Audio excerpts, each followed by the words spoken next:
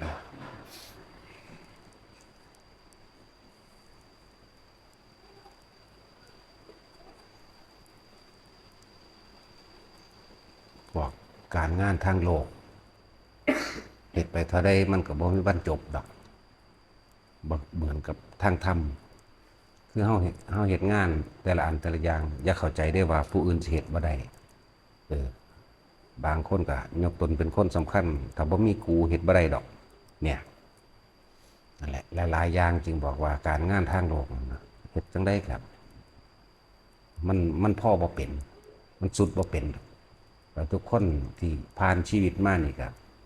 ชีวิตเฮาเนี่ยผ่านประสบการณ์หรือผ่านความเห็นแก่ตัวของผู้อื่นก็มามากแล้วผ่านความเห็นแก่ตัวของตัวเองก็มามากแล้ว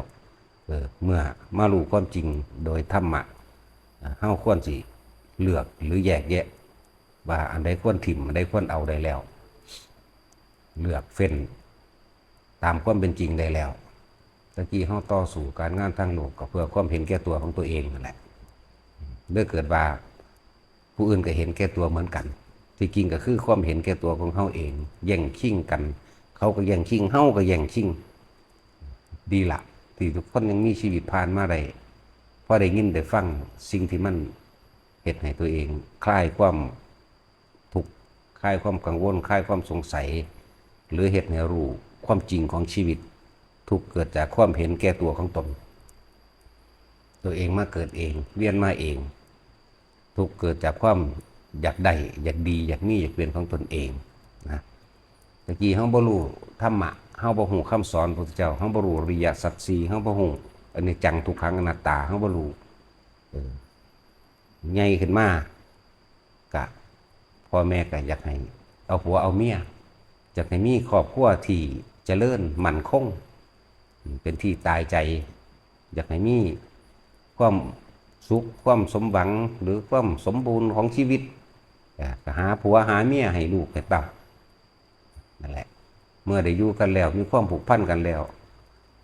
ก็ดิ้นรนขนขวายเมื่อใส่ครอบครัวของตัวเองได้อดได้ทนได้อดเอาได้พยายามเอาได้เฮ็ดเบิดทุกอย่างเพื่อให้ได้มาซึ่งทรัพย์สมบัติได้เงินมาเลี้ยงครอบครัวได้อาหารมาเลี้ยงครอบครัวได้เสื้อผ้าดีๆมาให้ลูกเต้าเราหลานตัวเองได้ใส่มีค้อนมีเงินทองสำรองไว้ยามเจ็บไข้ได้ป่วยมีที่ดินรองรับให้เป็นมูลเป็นมั่งให้แก่ลูกให้แก่หลานเดี๋ยวอดเอาได้ทนเอาทำงานในฐานะลูกจ้างในฐานะที่เป็นลูกน้องเขาก็หลายอย่างในความรวมกันในการใส่ชีวิตรวมกันทำงานรวมกันเขาด่าเขาว่าก็อดเอาถ้ากำลังพ่อสู้ได้ก็สู้กันแต่สู้บ่ได้ก็อดเอานี่ล้วนแล้วแต่เป็นไปตามความอยากบอกชัดๆว่าเห็นแก่ตัวของตนคือเก่าแล้วร่วมยอดมันลงมาเมืองหนีเบิดนี่แหละไปก็ดี คือปรารถนาสุขตัวเองปรารถนาในครอบครัวตัวเองก็นั่นแหละเหมือนตัวเองเหมือนเดิมบ่ไปใส่นั่นแหละจังว่าหลายอย่างที่พวกเขาบ่รู้บางอย่างการงานบางอย่างบางคนครับยกตนเป็นคนสำคัญว่าถ้าบ่มีกูหรืองานเดินบ่ได้มั่งแต่กูบ่แนะก็ไปบ่ได้มั่งแต่กูบ่เฮ็ดก็ไปบ่ได้มั่งนั่นแหละแบบนี้ก็มีจังว่าแต่ละคนฟังแล้วก็นำเอาขอคิดความคิดเห็นอันนี้ไปเปรียบเทียบเบิ่งจริงหรือบ่จริงนั้นตนเองบางคนก็เป็นหัวหน้าจังสิมีอำนาจบางที่ก็บังคับข่มเหงเขาใส่เล่ห์กลม่านยาไปในทางที่เห็นแก่ตัวหลายอย่างเพื่อจะเอาเงินเขาก็มีเพื่อจะให้เขายอมในกามแห่งตนเองก็มีหลายจังว่าให้เฮาเบิ่งเฮาชีวิตเฮาผ่านอีหยังมามากแล้วเฮารู้แล้วล่ะว่าอันใดสิควรถือเอาและสมควรถิ่มนี่ว่าอยู่เรื่อยๆดอกคนเฮาประสาหากินซ้ำตายซื่อๆเรื่องของโลกก็ดีเจ้าสิมีไปฮอดไสรวยแล้วก็รวยไปตายนั่นแหละจนก็จนไปตายนั่นแหละบ่ว่าคนรวยหรือคนจนก็หากินไปตายเสมอกันแม้กระทั่งสัตว์ก็หากินไปตายเหมือนกันสัตว์เดรัจฉานมันก็หากินไปตายคือเฮ้านี่แหละบ่ต่างกันได้เสมอกันเด้จังว่า สิ่งใดที่เฮ็ดให้เกิดความปลงปลดตัวเองออกจากความยึดออกจากอารมณ์ออกจากความเห็นต่างๆเห็นว่าตนดีเห็นว่าตนเด่นเห็นว่าของกูเห็นว่าเกียรติยศศักดิ์ศรีกูเห็นว่าถ้าบ่มีกูเนี่ยนั่นแหละเอาไปเทียบเบิ่งมีหยังบ่มีหยังก็สร้างดอกสุดท้ายเฮาต้องตายจากสิ่งที่มันมีอยู่เป็นปกติของโลกอยู่แล้วคนที่เฮาหักบันไดก็สร้างตายจากกันคือเก่าบ่มีผู้ใดอยากให้ไผตายดอกกับบุคคลที่เฮาหักก็อยากให้แต่บุคคลที่สั่งนั่นล่ะตายแท้ที่จริงคือความเห็นแก่ตัวของตัวเองน่ะจึงอยากให้เขาตายบ่อยากให้มีคนมาขัดขวางกูบ่อยากให้มีคนมาเว้าความนั้นความนี้นินทาเว้าพื้นกูตั้งแต่ตัวเองก็นินทาผู้อื่นด้วยกันนั่นจังว่าเฮาน้อมเข้ามาคนเกิดมาแล้วทั้งเบิดนี่ที่บ่นินทาผู้อื่นนี่บ่เว้าพื้นผู้อื่นนี่บ่มีในโลกให้น้อมเข้ามาจังซี่โลดบ่แม่นว่าไปโยนแต่ความผิดว่าคนไม่ถูกนินทาไม่มีในโลกมันบ่แม่นคนที่มีนินทาผู้อื่นไม่มีในโลกต้องยอมรับตัวเองตะมันจังสิเห็นเข้ามาในตนเองได้นั่นแหละ ว่าหลายอย่างนอกมาเพื่อให้เกิดความสลดใจเพื่อให้เกิดความเบื่อหน่ายนี่เป็นแค่ความเห็นหรือแนวทางเพื่อให้ทัศนะให้ความเห็นนั่นแหละให้ขอคิดทุกคนผ่านประสบการณ์มาปานนี้แล้วล่ะ จังว่าเฮาชาติที่แล้วเฮาทำกรรมใดชาตินี้เฮาก็รับกรรมนั้นชาตินี้เฮาเลือกได้เด้บัดนี้นี่เฮาเลือกได้เด้เป็นหยังคือบ่เลือกเฟ้นเอาในทางที่สิบ่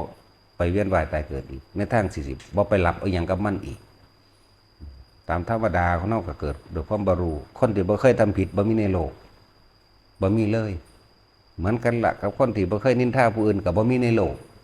อย่าว่าแต่ผู้อื่นนินทาเจ้าของหลายอย่าย่องเจ้าของว่าเจ้าของดีหลายแท้ที่จริงแล้วเจ้าของน่ะไปนินทาเขานั่นแหละถึงบอกว่าทำกรรมใดย่อมรับผลแห่งกรรมนั้น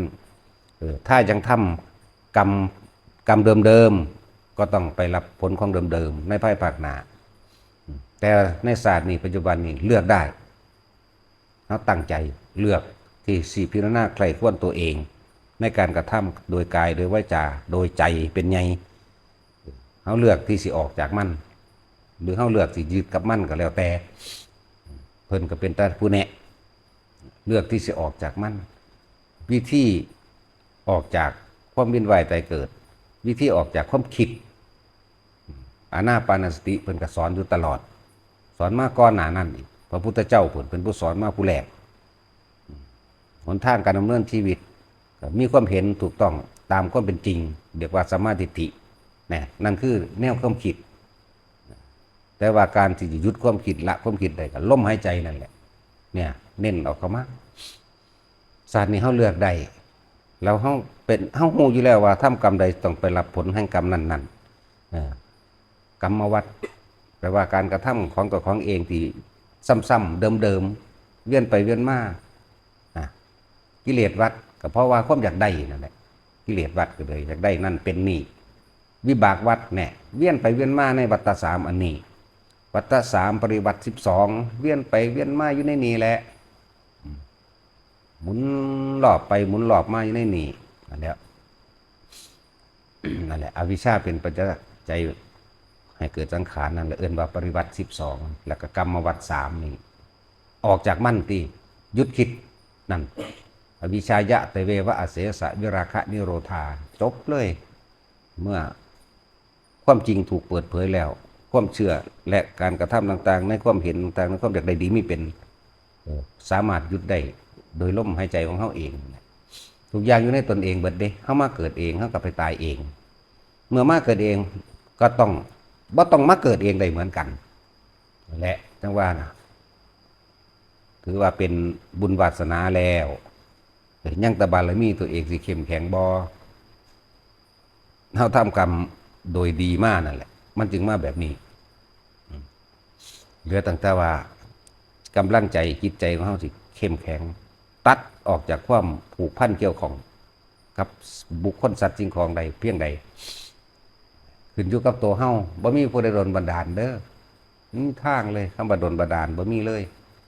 นั่นแหละแต่ว่าทุกคนฝึกได้บ่แม่นฝึกบ่ได้ธรรมะอันนี้สอนคนบ่ได้สอนแนวอื่นแม่นสอนเทวดาเทวดาก็มาจากคนนั่นแหละก็สอนคนนี่แหละจังว่าพวกเขานี่เลือกได้ในปัจจุบันนะขณะชาตินี้ปัจจุบันนี้เลือกที่สิบ่เกิดวิธีที่บ่เกิดเพิ่นก็สอนแล้วก็เฮ็ดไปตามเพิ่นบ่ต้องไปคิดคนวิธีใหม่ดอกอยู่ในลมหายใจโลดง่ายกว่านั่นแหละเอาพอ